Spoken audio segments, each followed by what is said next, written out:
Welcome back mga ka-idol. Kumusta po kayo? Ako po ay nagbabalik upang ibabahagi at ipagkumpara lang natin kung sino talaga ang nangunguna sa mga noontime show ngayon. Alam nyo rin ba mga ka-idol na ang panahon ay minsan pabago-bago, kaya minsan may lumamang at umaabante, parang gulong ng palad.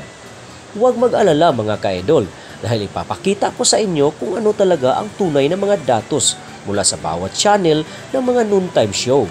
Narito ang kumpletong detalye mga ka-idol. Sa YouTube account lang ang mga datos na ito mga ka-idol ha. Kahapon, Agosto 12, 2023, nangunguna ang It's Showtime sa mga online viewers.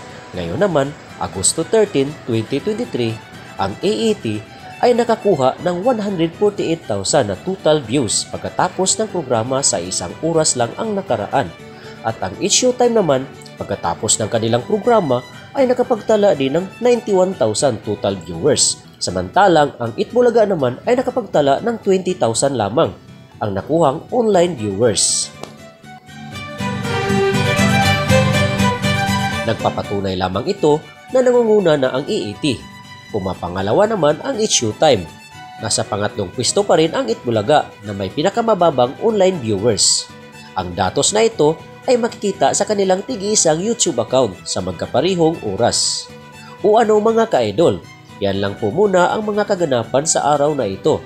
Marami pong salamat sa iyong pagsuporta at pagtambay sa aking munting channel. At kung di ka pa nakapag-subscribe sa channel na ito, huwag kalimutang mag-like at mag-subscribe para maging updated ka na rin sa mga susunod na bidyong aking i-upload. Hanggang sa muli, maraming salamat. Paalam!